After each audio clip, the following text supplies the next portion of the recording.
साथियों, आप सभी का इस प्लेटफॉर्म पर स्वागत है। यहाँ पर हम लोग यूपी पीसीएस 2023 के लिए टेस्ट सीरीज देख रहे हैं और आज के दिन जो टेस्ट सीरीज हम लोग देख रहे हैं ये ध्येय आईएएस कोचिंग संस्था के द्वारा जो टेस्ट सीरीज कराई गई है उसी में से उसका जो टेस्ट नंबर 11 है उसको यहाँ पर हम लोग कंप्लीट कर रहे हैं।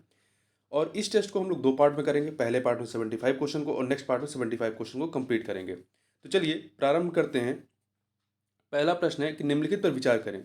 5 चीजें दी गई हैं, बताना उपरोक्त में से कौन सा या से भारतीय संविधान की संघीय व्यवस्था, संघीय विशेषता अर्थात जो फेडरल फीचर है, फेडरल फीचर को प्रदर्शित करता है या करते हैं।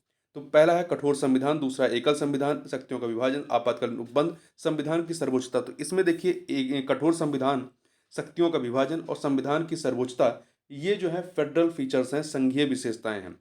जबकि एकल संविधान, आपातकालीन उपबंध ये दोनों जो हैं ये आपके एकात्मक विशेषता है, यूनिटरी फीचर्स है। तो 135 डी ऑप्शन आपका सही हो जाएगा। थोड़ा सा और देख लें तो देखिए संघीय विशेषताओं में द्वैध राज पद्धति, लिखित संविधान, शक्तियों का विभाजन, संविधान की सर्वोच्चता, कठोर संविधान, स्वतंत्र न्यायपालिका ये आती हैं। जबकि एकात्मक विशेषता में सशक्त केंद्र, एकल संविधान, एकल नागरिकता, आपातकालीन सम उपबंध, एकीकृत न्यायपालिका, अखिल भारतीय सेवाएं। एकात्मक विशेषता में वो होंगी जो जिसमें शक्तियां जो है पूरी तरीके से केंद्र के पास हो। आगे चलते हैं। भारत की संघीय व्यवस्था किस मॉडल पर आधारित है? तो ये कनाडाई मॉडल पर आधारित है। आगे चलते हैं। अगला है निम्नलिखित में से कौन सा एक युग्म सही सुमेलित नहीं है अनुच्छेद और उसके विषय के संबंध में? आर्टिकल 280 वित्त आयोग से संबंधित है। 248 में अवशिष्ट शक्तियों का केंद्र में निहित होना सही शामिल है। 250 में आपातकाल की स्थिति में राज्य सूची के विषय पर संसद की कानून बनाने की शक्ति है। और वहीं 253 में अंतर्राज्यीय नदियों से संबंधित विवादों के संबंध में न्याय निर्णय ये सही नहीं है। देखिए अंतर्राज्यीय नदियों से संबंधित विवादों के संबंध में न्याय निर्णय जो है वो आर्टिकल 262 में 262 में है। जबकि 253 में क्या है, 253 में क्या है, इसमें अंतर्राष्ट्रीय समझौतों पर अमल करने हेतु विधायन विधायन के बारे में है। तो डी वाला सही नहीं है। आगे बात करते हैं। अंतर्राज्यीय परिषद के संबंध में कौन सा या से कथन सत्य है? दो कथन दिए गए हैं। पहला है इसका गठन सरकारी आयोग की सिफारिश के आधार पर किया गया, सही है। सर्वप्रथम इसका गठन सन 1990 में किया गया, ये भी सही है। दो के दोनों कथन सही हैं। तो सी ऑप्शन देखिए राष्ट्रपति अनुच्छेद 263 के तहत केंद्र व राज्य के बीच सामूहिक महत्व के विषयों की जांच व बहस के लिए अंतर्राज्यीय परिषद का गठन कर सकता है। ठीक है, 263 के तहत 263। क्वेश्चन नंबर 5 देखते हैं। क्वेश्चन नंबर 5 है भारत की संसदीय प्रणाली और ब्रिटेन की संसदीय प्रणाली में अंतर का एक बिंदु क्या है? तो देखिए नामिक एवं वास्तविक कार्यपालिका, ये नहीं, शैडो कैबिनेट। तो इसमें देखिए जो अंतर है वो शैडो कैबिनेट के आधार पर है। ब्रिटेन की संसदीय प्रणाली में छाया कैबिनेट या शैडो कैबिनेट की व्यवस्था होती है जो कि विपक्षी पार्टियों द्वारा गठित किया जाता है, जबकि भारत में ऐसी कोई व्यवस्था नहीं है। जबकि नामिक एवं वास्तविक कार्यपालिका का सामूहिक उत्तरदायित्व द्विसदनात्मक व्यवस्थापिका ये दोनों जगह पे है। संसद राज्य सूची के विषय पर कानून कब बना सकता है? कब बना सकता है? तो देखिए जब राज्यसभा या घोषणा कर दे कि अमुक विषय राष्ट्रहित में है, इस पर बना सकता है, या राष्ट्रीय आपातकाल के दौरान भी बना सकता है, और अंतर्राष्ट्रीय समझौतों को लागू करने के संबंध में भी बना सकता है। ठीक है, तो ये तीन के तीनों कंडीशन में बना सकता है, इसलिए डी ऑप्शन। अगला है राष्ट्रीय आपातकाल के दौरान संसद द्वारा राज्य सूची के किसी विषय पर बनाया गया कानून आपातकाल के समाप्त होने से कब तक प्रभावी रहता है? तो ये आपातकाल के समाप्त होने के 6 माह तक प्रभावी रहता है। 6 माह तक प्रभावी रहता है। यहाँ राज्य विधानमंडल की समान मुद्दे पर कानून बनाने की शक्ति प्रतिबंधित नहीं होती, लेकिन दोनों कानूनों में टकराव की स्थिति में संसदीय कानून मान्य होंगे। ठीक है, जब राज्य सूची पे संसद कानून बनाती है तब।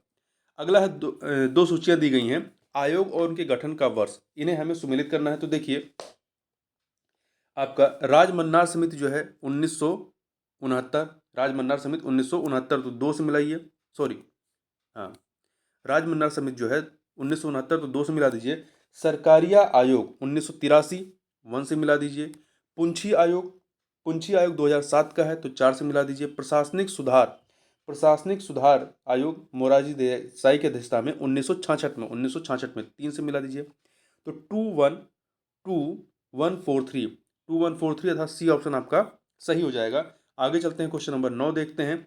निम्नलिखित में से किस अनुच्छेद के अंतर्गत यह व्यवस्था है कि केंद्र का यह कर्तव्य होगा कि वह बाह्य आक्रमण एवं आंतरिक अशांति से प्रत्येक राज्य की रक्षा करे? तो ये अनुच्छेद 355 के अंतर्गत यह व्यवस्था है। क्षेत्रीय परिषद के संबंध में निम्नलिखित कथनों में से कौन सा एक असत्य है? तो देखिए, यह एक सांविधिक निकाय, संवैधानिक नहीं, एक सांविधिक निकाय है, सही है। इसका गठन जो है राष्ट्रपति द्वारा किया जाता है? नहीं, इसका गठन जो है राष्ट्रपति द्वारा नहीं किया जाता है। इसका गठन जो है संसद द्वारा अधिनियम बनाकर किया गया है। तो संसद करती है। तो यहां पर बी वाला सही नहीं है। इसके अतिरिक्त सी, केंद्र सरकार का गृह मंत्री सभी क्षेत्रीय परिषदों का अध्यक्ष होता है, ये सही है। इसकी प्रकृति सलाहकारी है, ये भी सही है। ठीक है, आगे चलते हैं। राष्ट्रपति अपनी क्षमादान की किस शक्ति के अनुसार किसी दंड या विशेषकर मृत्युदंड पर अस्थायी रोक लगा सकता है? किसके तहत लगा सकता है? तो सॉरी, ये प्रविलंबन है, यहाँ पे गलत लिखा हुआ है, ये प्रविलंबन है। तो प्रविलंबन के तहत जो है किसी दंड या विशेषकर मृत्युदंड पर अस्थायी रोक लगाया जा सकता है। जबकि लघुकरण में क्या होता है? दंड के स्वरूप को बदलकर कम किया जाता है। परिहार में क्या होता है? परिहार में दंड की प्रकृति में परिवर्तन किए बिना उसकी अवधि कम की जाती है। और विराम में दोषी को मूल रूप में दी गई सजा को किन्हीं विशेष परिस्थितियों में कम किया जाता है। आगे चलते हैं। निम्नलिखित में से कौन सा एक युग्म सही सुमेलित नहीं है विषय और अनुच्छेद के संबंध में? तो राष्ट्रपति का वीटो शक्ति अनुच्छेद 111 में सही है। राष्ट्रपति का कार्यकाल जो है ये 60 में नहीं है। राष्ट्रपति का कार्यकाल आर्टिकल 56 में है, 56 में है। 60 में क्या है? राष्ट्रपति का शपथ ग्रहण है। तो बी वाला आपका सही नहीं है। राष्ट्रपति पर महाभियोग 61 में है। राष्ट्रपति के पद पर पुनर्चुनाव के लिए अहर्ता जो है वो 57 में है, ये सही है। आगे चलते हैं। अगला है क्वेश्चन नंबर 13, देखते हैं। निम्नलिखित कथनों में से कौन सा या से जो है वो असत्य है? दो कथन दिए गए हैं यहाँ पर, बताना है इनमें से कौन सा। पहला, राष्ट्रपति के महाभियोग के दौरान दोनों सदनों के नामांकित सदस्य भी भाग ले सकते हैं। भाग ले सकते हैं, बिल्कुल ले सकते हैं, तो ये सही है। दूसरा, राज्य विधानसभाओं के निर्वाचित सदस्य जिन्होंने राष्ट्रपति के चुनाव में भाग लिया था वे महाभियोग में भाग नहीं ले सकते, ये भी सही। दोनों कथन सही, कोई भी असत्य नहीं है। तो यहाँ पे डी ऑप्शन जो है वो सही हो जाएगा। क्वेश्चन नंबर 14 पे चलते हैं। क्वेश्चन नंबर 14 क्या है? संसद की सत्रावसान की अवधि में राष्ट्रपति द्वारा जारी किया गया अध्यादेश संसद की पुनः बैठक के कितने समय बाद समाप्त हो जाता है? तो 6 सप्ताह बाद। ध्यान रखिए, 6 सप्ताह के बाद। और राष्ट्रपति जो है अध्यादेश किस आर्टिकल के तहत जारी करता है? 123 के तहत जारी करता है, संसद के सत्रावसान की अवधि में। आगे चलते हैं। अगला है संविधान संशोधन संबंधित अधिनियमों में राष्ट्रपति जो है किस वीटो का प्रयोग कर सकता है? संविधान संशोधन से संबंधित अधिनियमों में राष्ट्रपति किस वीटो का प्रयोग कर सकता है? तो देखिए, ये संविधान संशोधन है तो उसमें किसी भी प्रकार का वीटो राष्ट्रपति नहीं कर सकता, वो रोक नहीं सकता, उसे अनुमति देना अनिवार्य है। तो यहां देखिए, संविधान संशोधन से संबंधित अधिनियमों में राष्ट्रपति के पास कोई वीटो शक्ति नहीं है। 24वें संविधान संशोधन अधिनियम 1971 ने संविधान संशोधन विधेयकों पर राष्ट्रपति को अपनी स्वीकृति देने के लिए बाध्यकारी बना दिया है। अगला है, जब लोकसभा अध्यक्ष को हटाने के लिए संकल्प विचाराधीन है तो क्या होगा?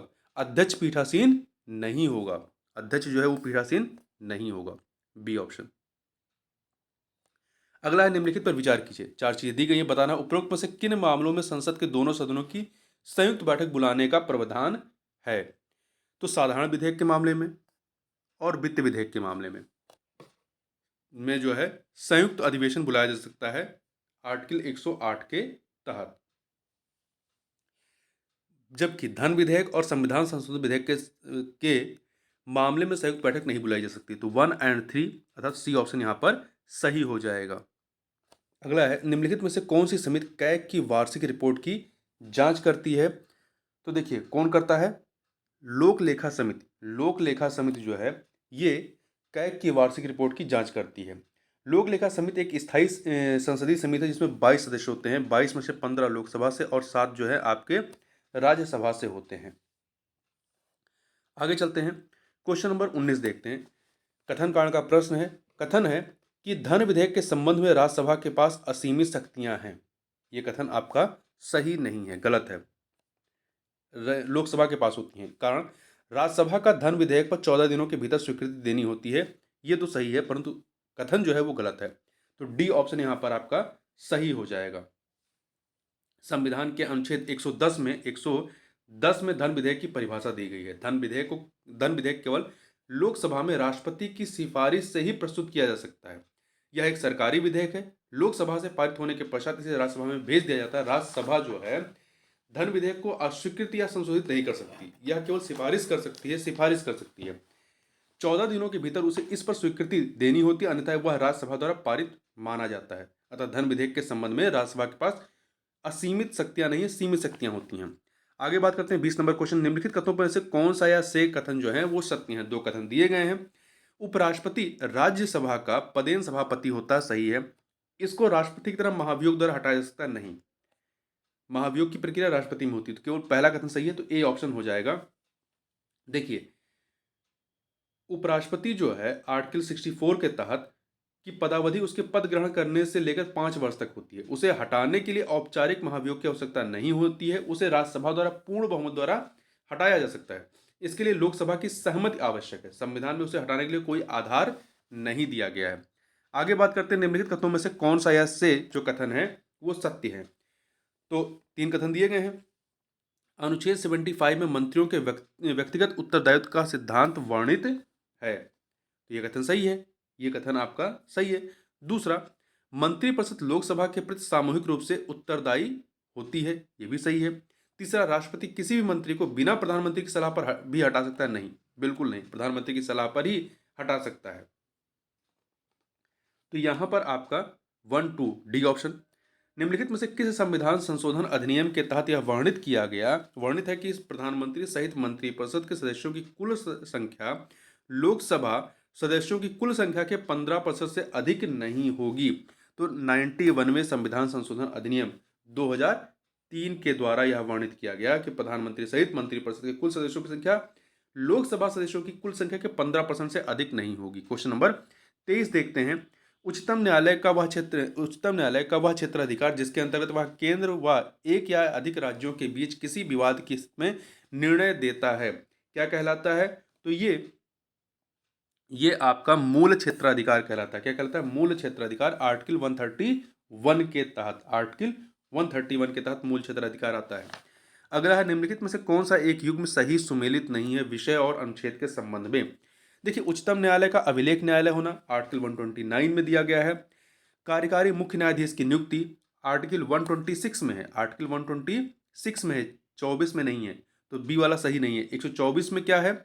124 में उच्चतम न्यायालय की स्थापना एवं गठन का प्रावधान है, जबकि राष्ट्रपति की उच्चतम न्यायालय से सलाह लेने की शक्ति 143 में है। उच्चतम न्यायालय का मूल क्षेत्राधिकार 131 में है। आगे बात करते हैं, कथन कांड का प्रश्न है। तो कथन है कि राज्यपाल दोहरी भूमिका निभाता है, बिल्कुल सही है। कारण, वह राज्य का संवैधानिक प्रमुख होने के साथ साथ केंद्र सरकार के प्रतिनिधि के रूप में भी कार्य करता है, तो ये दोहरी भूमिका होती है। कथन कारण सही है और व्याख्या भी हो रही है। ए ऑप्शन आपका सही हो जाएगा। अगला है, राज्यपाल राज्य विधान परिषद में निम्नलिखित में से किस क्षेत्र के व्यवहारिक अनुभव वाले व्यक्ति को नामित नहीं कर सकता है? तो देखिए, समाज सेवा, साहित्य, सहकारिता से संबंधित लोगों को नामित कर सकता है, परंतु इसमें जो है पर्यावरण क्षेत्र शामिल नहीं है। D option. आगे चलते हैं। देखिए, है क्या, राज्यपाल राज्य विधान परिषद के 1/6 भाग को नामित करता है, ये ध्यान रखिएगा। राज्यपाल को सूचना प्रदान करने से संबंधित मुख्यमंत्री का दायित्व किस अनुच्छेद में वर्णित है? तो ये आर्टिकल 167 में वर्णित है। और ऐसा ही जो है केंद्र सरकार में राष्ट्रपति और प्रधानमंत्री के संबंध में जो है वो 78 में है। विधान परिषद के कितने सदस्यों का चुनाव विधान सभा सदस्य के सदस्यों द्वारा किया जाता है? तो कितनों का? 1/3 का। देखिए, विधान परिषद के कुल सदस्यों में से 5/6 सदस्यों का अप्रत्यक्ष रूप से चुनाव होता है। 5/6 का, केवल 1/6 का चुनाव होता है, और 1/6 को राज्यपाल नामित करता है। ऐसे तो टोटल अप्रत्यक्ष है, जिसमें से 5/6 जो है अप्रत्यक्ष है और 1/6 को राज्यपाल नामित करता है। विधान परिषद में अधिकतम संख्या विधानसभा की एक तिहाई और न्यूनतम 40 निर्धारित है। इसके एक तिहाई सदस्यों का चुनाव विधानसभा के सदस्यों द्वारा किया जाता है। आगे चलते हैं, क्वेश्चन नंबर 29 देखते हैं। कथन कांड का प्रश्न है। कथन कांड का प्रश्न है तो कथन है, किसी राज्य में विधान परिषद का गठन एवं विघटन संसद कर सकती है। बिल्कुल सही है। कारण, इस तरह का कोई प्रस्ताव संबंधित राज्य विधानसभा द्वारा साधारण बहुमत द्वारा पारित होना चाहिए। ये कथन सही नहीं है। क्यों? देखिए, संविधान में राज्यों में विधान परिषद के गठन एवं विघटन करने की व्यवस्था है। संसद एक विधान परिषद का गठन या विघटन कर सकती है यदि संबंधित राज्य की विधानसभा इस संबंध में संकल्प पारित करे। इस तरह का कोई प्रस्ताव राज्य विधानसभा द्वारा पूर्ण बहुमत से पारित होना चाहिए। यह बहुमत कुल मतों एवं उपस्थित सदस्यों के 2/3 से कम नहीं होना चाहिए। तो साधारण बहुमत नहीं चाहिए यहाँ पर। तो कथन सही है, कारण गलत है, सी ऑप्शन। आगे बात करते हैं, यदि किसी विधानसभा सदस्य पर 10वीं अनुसूची के तहत दल बदल के आधार पर निर्भरता का मामला उठे तो कौन फैसला लेगा? तो विधानसभा अध्यक्ष फैसला लेंगे।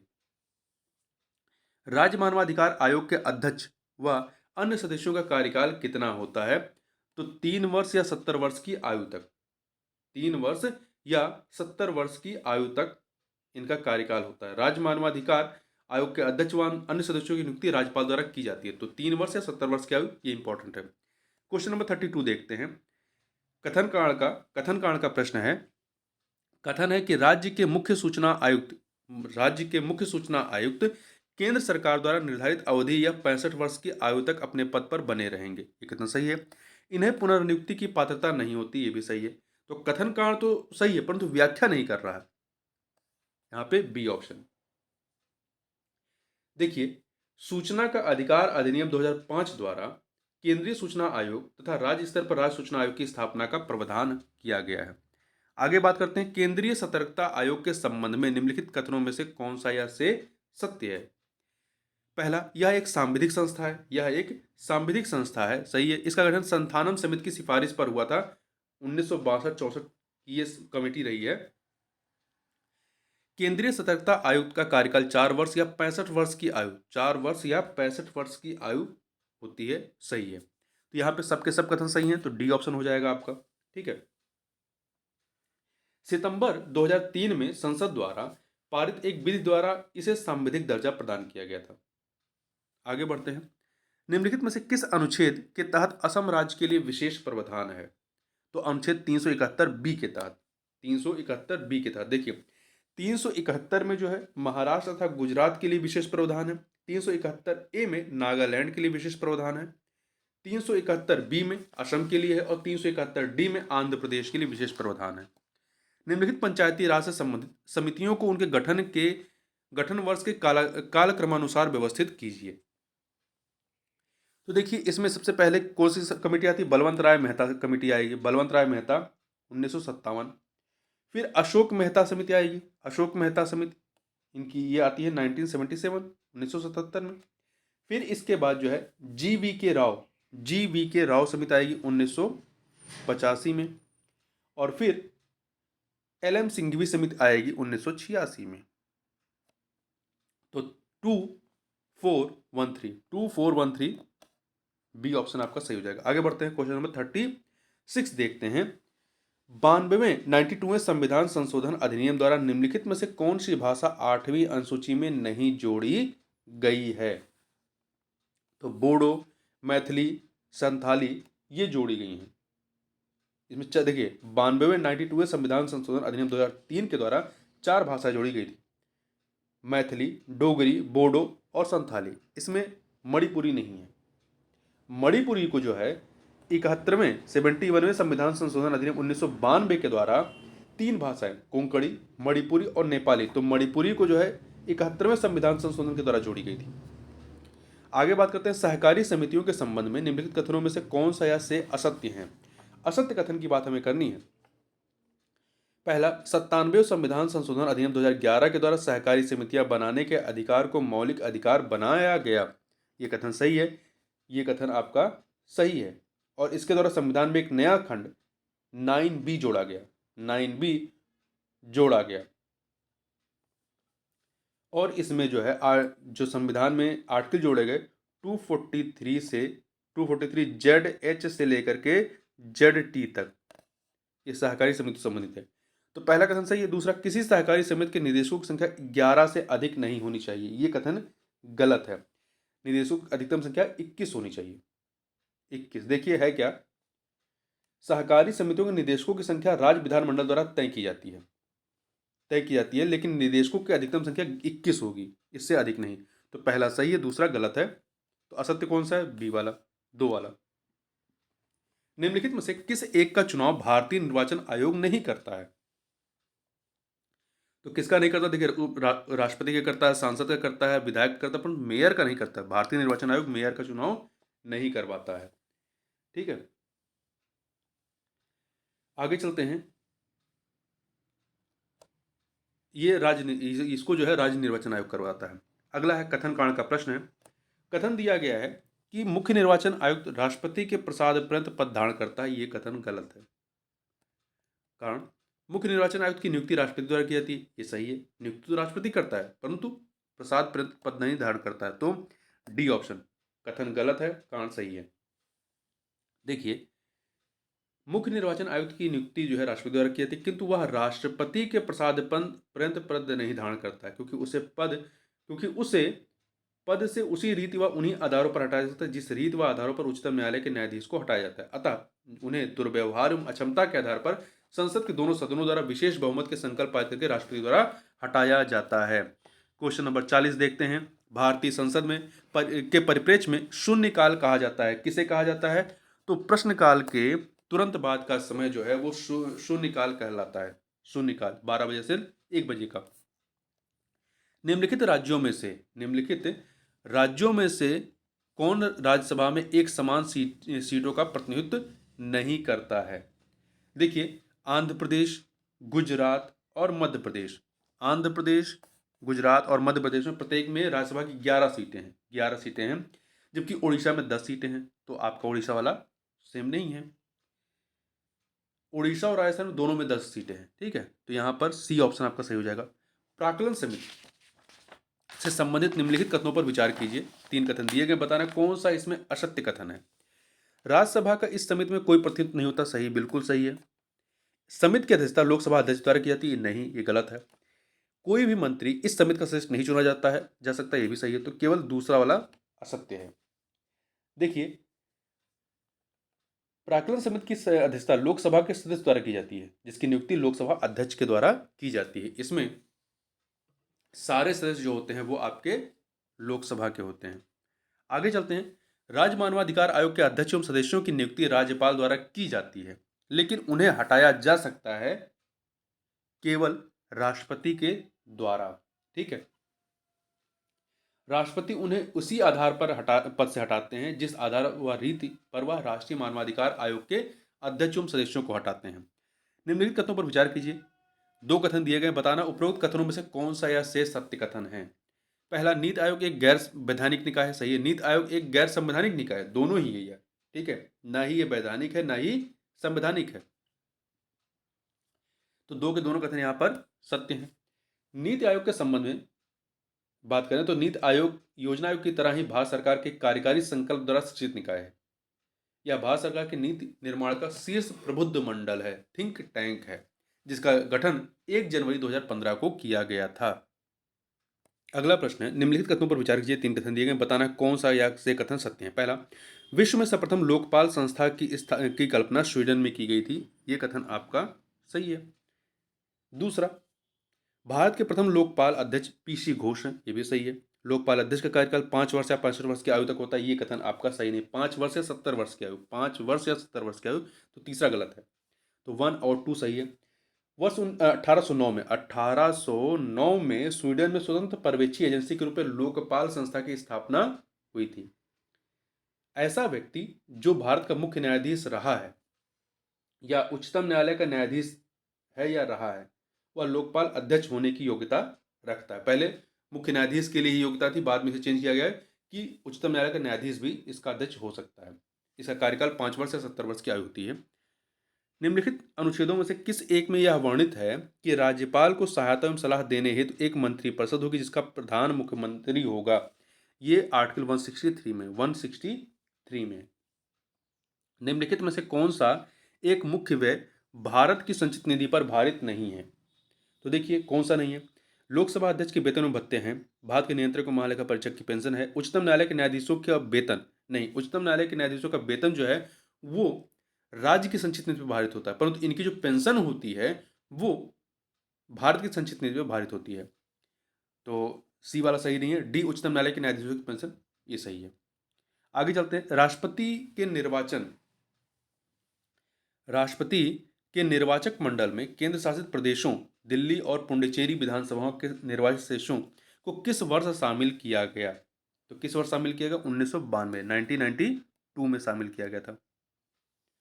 17वें संविधान संशोधन अधिनियम 1992 के द्वारा दिल्ली और पुडुचेरी विधानसभाओं के निर्वाचित सदस्यों को राष्ट्रपति के निर्वाचक मंडल में शामिल किया गया। निम्नलिखित में से कौन सा भाग तथा अनुच्छेद केंद्र राज्य विधायी संबंधों के बारे में चर्चा है? केंद्र राज्य विधायी संबंधों के बारे में तो देखिए संविधान का भाग 11 और अनुच्छेद 245 से 255 ये जो है आपका केंद्र राज्य संबंधों की विधायी संबंधों की बात करता है। क्वेश्चन नंबर 50 देखते हैं। क्वेश्चन नंबर 50, निम्नलिखित कथनों पर विचार कीजिए। दो कथन दिए गए हैं, बताना है कौन सा या शेष सत्य है। पहला, मंत्रिमंडल में प्रधानमंत्री एवं कैबिनेट स्तर के मंत्रियों सहित राज्य मंत्री उप मंत्री भी शामिल होते हैं? नहीं। देखिए मंत्रिमंडल में केवल प्रधानमंत्री सहित कैबिनेट स्तर के मंत्री शामिल होते हैं। मंत्रिपरिषद जो होती है उसमें मंत्रिपरिषद बड़ा होता है, मंत्रिमंडल छोटा होता है। मंत्रिपरिषद में प्रधानमंत्री एवं कैबिनेट स्तर के मंत्रियों सहित राज्य मंत्री उप मंत्री भी शामिल होते हैं। तो पहला वाला गलत हो गया।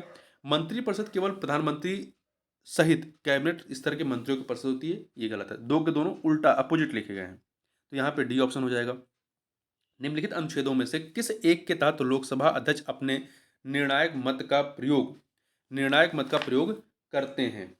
तो देखिए अनुच्छेद 101 के तहत लोकसभा अध्यक्ष अपने निर्णायक मत का प्रयोग करते हैं। ऐसा वह तब करते हैं जब किसी विषय के संदर्भ में वे मतदान में सत्ता एवं विपक्ष दोनों के वोट बराबर होने का टाई की स्थिति हो। अगला है, निम्नलिखित कथनों पर विचार करें।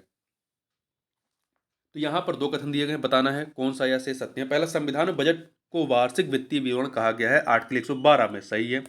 बजट शब्द का संविधान में कहीं भी उल्लेख नहीं, ये भी सही है। दो के दोनों कथन सही है, सी ऑप्शन सही हो जाएगा। निम्नलिखित में से किस एक स्थिति में राज्यसभा लोकसभा के समान स्थिति में नहीं है? निम्नलिखित में से किस एक स्थिति में राज्यसभा लोकसभा के समान स्थिति में नहीं है? तो देखिए संवैधानिक संशोधन विधेयकों के पुरस्थापन में बिल्कुल है, राष्ट्रपति के निर्वाचन में भी है, राष्ट्रपति पर महाभियोग में भी है, परंतु दोनों सदनों की संयुक्त बैठक की अध्यक्षता जो है वो लोकसभा का अध्यक्ष ही करता है। आगे बात करते हैं, राष्ट्रपति द्वारा क्षमादान की शक्तियों का प्रयोग करते हुए किसी सजायाफ्ता कैदी के दंड की प्रकृति में परिवर्तन किए बिना दंड की अवधि को कम करना क्या कहलाता है? तो इसे परिहार कहते हैं। क्या कहते हैं? परिहार कहते हैं। क्षमादान की जो शक्तियां इनकी आर्टिकल 72 में दी गई हैं। आगे बात करते हैं 55 देखते हैं। क्वेश्चन नंबर 55 कथन कांड का प्रश्न है। कथन है भारतीय उच्चतम न्यायालय को न्यायिक अधीक्षक का अधिकार है, सही है। कारण भारत में एकीकृत न्यायिक व्यवस्था है। कथन कारण दोनों सही हैं और व्याख्या भी हो रही है। आगे चलते हैं क्वेश्चन नंबर 56 पर। केंद्रीय प्रशासनिक अधिकरण कैट से संबंधित निम्नलिखित कथनों पर विचार करना है। सेंट्रल एडमिनिस्ट्रेटिव ट्रिब्यूनल, तीन कथन दिए गए हैं, बताना है कौन सा असत्य है। असत्य कथनों को चुनना है यहाँ पर। पहला, यह एक संवैधानिक निकाय नहीं है। बिल्कुल संवैधानिक निकाय है, क्योंकि इसका प्रावधान जो है आर्टिकल 223A में 323A में दिया गया है, ठीक है, तो संवैधानिक है। इसकी स्थापना 1 नवंबर 1985 को की गई थी। 1 नवंबर 1985 की गई थी, ये सही है। इस अधिकरण के सदस्य केवल प्रशासनिक क्षेत्र से होते हैं जिनकी नियुक्ति राष्ट्रपति करता है, नहीं, ये कथन गलत है।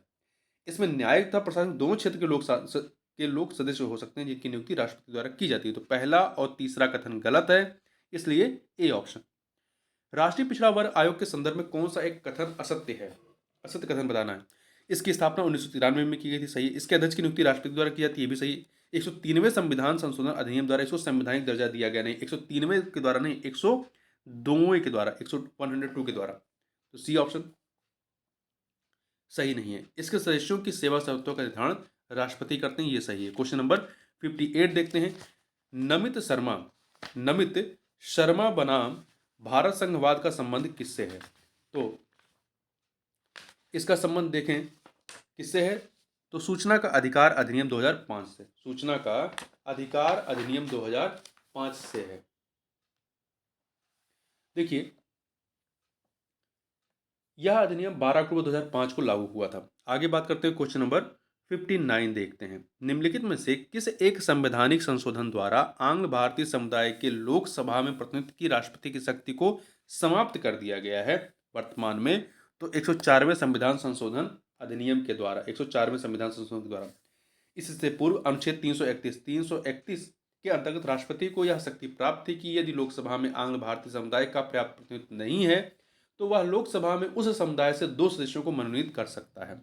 अगला है, निम्नलिखित कथनों में से कौन सा एक उपराष्ट्रपति के संबंध में सत्य नहीं है? उपराष्ट्रपति के संबंध में देखिए, पहला, उसमें राज्यसभा का सदस्य निर्वाचित होने की योग्यता होनी चाहिए, सही है। उपराष्ट्रपति बनने के लिए कम से कम 35 वर्ष की आयु होना चाहिए, भी सही। इनके चुनाव में संसद के दोनों सदनों के केवल निर्वाचित सदस्य पार्टिसिपेट करते नहीं, निर्वाचित और मनोनीत दोनों सदस्य पार्टिसिपेट करते हैं, तो सी वाला सही नहीं है। इनका कार्यकाल पद ग्रहण की तारीख से 5 वर्ष तक होता है, ये सही है। भारत का नियंत्रक एवं महालेखा परीक्षक निम्नलिखित संसदीय समितियों में से किस एक का मित्र एवं मार्गदर्शक माना जाता है? भारत का नियंत्रक एवं महालेखा परीक्षक, तो ये लोकलेखा समिति का। अगला है, सत्य कथन का चयन करें। 4 कथन दिए गए हैं, तो कौन सा सत्य है? वित्त आयोग का अध्यक्ष प्रधानमंत्री होता है, नहीं। वित्त आयोग की सदस्यों की संख्या 5 होती है, ये भी सही नहीं है। ये भी सही नहीं है, क्योंकि इसके सदस्यों की संख्या, अध्यक्ष होता है और 4 सदस्य होते हैं। देखिए, इसमें क्या बताना, सत्य कथन बताना है ना, कि सत्य कौन सा है।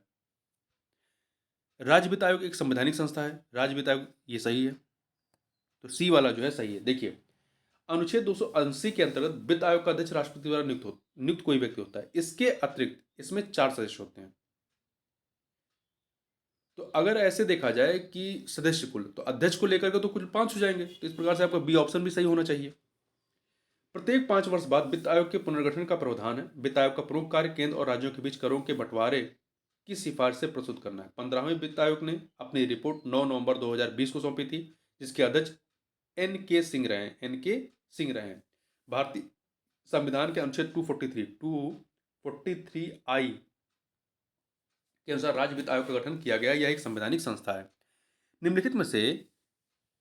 निम्नलिखित में से क्या भारतीय संविधान का एकात्मक लक्षण नहीं है? एकात्मक लक्षण कौन सा नहीं है? तो देखिए, एकल संविधान, एकल नागरिकता, ये एकात्मक लक्षण है, परंतु संविधान की कठोरता जो है ये संघीय लक्षण है। क्वेश्चन नंबर 64, अभिलेख न्यायालय के रूप में उच्च न्यायालय के पास कौन सी या से शक्तियां हैं? तो देखिए, उच्च न्यायालय के फैसले कार्रवाई एवं कार्य परिसाक्ष्य के रूप में रखे जाते हैं, ये सही है। दूसरा, इसकी अवमानना पर साधारण कारावास या आर्थिक दोनों प्रकार का दंड दिया जा सकता है, ये भी सही है। 2 के दोनों यहां पर सही हैं, तो यहां पर आपका सी ऑप्शन सही हो जाएगा, सी ऑप्शन। आगे बढ़ते हैं, अगला है, निम्नलिखित समितियों या आयोगों में से कौन सा एक केंद्र राज्य संबंधों से संबंधित नहीं है? देखिए, राजमन्नार आयोग, सरकारी आयोग, पुच्ची आयोग, ये सभी केंद्र राज्य संबंधों समिति में दिनेश गोस्वामी समिति जो है इससे संबंधित नहीं है। ठीक है, दिनेश गोस्वामी समिति का संबंध चुनाव सुधार से है। राजमन्नार आयोग 1969 में तमिलनाडु सरकार के द्वारा गठित की गई थी। सरकारी आयोग 1983 में केंद्र सरकार के द्वारा, और पुंछी आयोग 2007 में केंद्र सरकार के द्वारा। आगे बात करते हैं, संसद द्वारा 2 राज्यों के विधानमंडल के अनुरोध पर संयुक्त राज्य लोक सेवा आयोग का गठन किया जाता है। इसके अध्यक्ष व सदस्यों की नियुक्ति की जाती है किसके द्वारा? राष्ट्रपति के द्वारा की जाती है। आगे बात करते हैं, कथन कारण का प्रश्न है। कथन है, अनुच्छेद 352 के आधार पर लगाए गए राष्ट्रीय आपातकाल के समय राज्य पूर्णतः केंद्र के अधीन हो जाते हैं। राज्य जो है पूर्णतः केंद्र के अधीन हो जाते हैं, यह कथन सही है। कारण राज्य विधानसभा निलंबित नहीं होती है, तो सी वाला कथन सही है, कारण गलत है। देखिए, राष्ट्रीय आपातकाल के समय केंद्र को इस बात का अधिकार प्राप्त हो जाता है कि वह किसी भी विषय पर राज्य या राज्यों को निर्देशित कर सकता है। राज्य पूर्णतः केंद्र सरकार के अधीन हो जाता है, यद्यपि राज्य विधानसभा को निलंबित नहीं किया जाता है। क्वेश्चन नंबर 68 देखते हैं। आपातकाल की घोषणा होने पर निम्नलिखित अनुच्छेदों में से कौन सा एक स्वतः ही अनुच्छेद 19 के अंतर्गत आने वाले मूल अधिकारों का निलंबन कर देता है? अनुच्छेद 19 के अंतर्गत आने वाले मूल अधिकारों का निलंबन कर देता है। तो आर्टिकल 358, अनुच्छेद 358 कर देता है। देखिए, आपातकाल की घोषणा होने पर अनुच्छेद 358 स्वतः ही अनुच्छेद 19 के अंतर्गत आने वाले मूल अधिकारों को निलंबन कर देता है, और आर्टिकल 359 का संबंध उन सभी मूल अधिकारों से है जिनका राष्ट्रपति के आदेश द्वारा निलंबन हो जाता है। अगला है, उपराष्ट्रपति कार्यवाहक राष्ट्रपति के रूप में अधिकतम कितनी अवधि तक कार्य कर सकता है? तो ये जो है अधिकतम 6 माह तक, कार्य कर सकता है। इस अवधि में नए राष्ट्रपति का चुनाव आवश्यक है। निम्नलिखित में से पंचायती राज व्यवस्था का उद्देश्य क्या है? पंचायती राज व्यवस्था का, तो देखिए, लोकतंत्र की शक्ति का विकेंद्रीकरण करना इसका सब प्रमुख उद्देश्य रहा है। पंचायती राज व्यवस्था ग्रामीण भारत की स्थानीय स्वशासन प्रणाली है। आधुनिक भारत में 2 अक्टूबर 1957 को पंचायती राज व्यवस्था लागू की गई थी। 71 नंबर क्वेश्चन, निम्नलिखित में से राज्य शब्द की परिभाषा के अंतर्गत कौन आते हैं या आता है? तो देखिए, भारत की संसद, स्थानीय निकाय, राज्य सरकार के विधायी अंगों को प्रभावित करने वाली सरकार, steel authority of India limited, ये सभी के सभी इसके तहत आएंगे। ठीक है, जिनके पास भी नियम बनाने की पावर होगी वो राज्य के तहत आएंगे। आगे बात करते हैं, निम्नलिखित व्यक्तियों में से कौन से प्रधानमंत्री बनने के पूर्व अपने राज्यों के मुख्यमंत्री रहे हैं? तो देखिए, कुल 6 व्यक्ति ऐसे हैं जो प्रधानमंत्री बनने से पूर्व जो है वो अपने राज्यों के मुख्यमंत्री थे, जिसमें मोरारजी देसाई हैं, बीपी सिंह थे, और एच डी देवगौड़ा। 145 यहाँ पर, तो 6 हैं। 6 कौन से? देखिए, Morarji Desai, Chaudhary Charan Singh, BP Singh, PV Narasimha Rao, H D Devegowda और नरेंद्र मोदी। ये 6 लोग ऐसे हैं, ये फैक्ट याद रखिएगा। 6 व्यक्ति ऐसे रहे हैं जो प्रधानमंत्री बनने के पूर्व अपने राज्यों के मुख्यमंत्री थे। Morarji Desai, Chaudhary Charan Singh, BP Singh, PV Narasimha Rao, H D Devegowda, Narendra Modi. आगे बढ़ते हैं, क्वेश्चन नंबर 73 देखते हैं। निम्नलिखित कथनों में से कौन सा एक लोक लेखा समिति के संबंध में सत्य नहीं है? कौन सा एक सत्य नहीं है, ये बताना है। तो देखिए, वर्तमान में इसके 22 सदस्य होते हैं, सही बात है। 15 लोकसभा से, 7 राज्यसभा से। समिति में किसी मंत्री का निर्वाचन नहीं हो सकता, ये भी सही है। इसके सदस्यों का कार्यकाल 1 वर्ष होता है, ये भी सही है। लोकसभा या राज्यसभा के किसी भी सदस्य को इस समिति का अध्यक्ष नियुक्त किया जा सकता है? नहीं, ऐसा नहीं है। लोकसभा अध्यक्ष के द्वारा इसके अध्यक्ष की नियुक्ति लोकसभा सदस्यों में से की जाती है, जो 15 होते हैं उनमें से की जाती है। तो यहाँ पे डी वाला सही नहीं है। आगे बात करते हैं, निम्नलिखित में से कौन सा या से वह माध्यम है जिनके द्वारा लोकसभा की बैठक समाप्त की जा सकती है? किसके द्वारा समाप्त की जा सकती है? तो देखिए, सत्रावसान के द्वारा की जा सकती है, स्थगन और विघटन, इन तीनों के द्वारा की जा सकती है। लोकसभा की बैठक स्थगन, सत्रावसान एवं विघटन द्वारा समाप्त की जाती है। स्थगन लोकसभा अध्यक्ष करता है, जबकि सत्रावसान एवं विघटन राष्ट्रपति द्वारा किया जाता है। ये फैक्ट याद रखिएगा। ठीक है, ये इसका प्रावधान आर्टिकल 85(2) का में और 85(2) खा में दिया गया है। ठीक है, तो ध्यान रखिएगा, स्थगन लोकसभा अध्यक्ष करता है, जबकि सत्रावसान और विघटन राष्ट्रपति करता है। अगला है, जब किसी भी सदन का अध्यक्ष सदन के किसी सदस्य को बोलने से रोककर अन्य किसी सदस्य को बोलने के लिए कहता है, तो यह घटना क्या कहलाती है? तो यह घटना बैठ जाना, यील्डिंग द फ्लोर कहलाती है। मर्यादा, डेकोरम क्या होता है? विनम्र एवं स्वीकार व्यवहार बनाए रखना। पक्ष त्याग क्या होता है? क्रॉसिंग द फ्लोर, पक्ष त्याग। किसी सदस्य द्वारा अपने दल को छोड़कर दूसरे दल में शामिल होना। अंतर प्रदन, इंटरपिलिएशन, ये क्या है? किसी सरकारी अधिकारी से किसी नीति या कार्य के विवरण की मांग। तो इस प्रकार से इस वीडियो में बस इतना ही। मिलते हैं नेक्स्ट वीडियो में, तब तक के लिए बहुत बहुत धन्यवाद।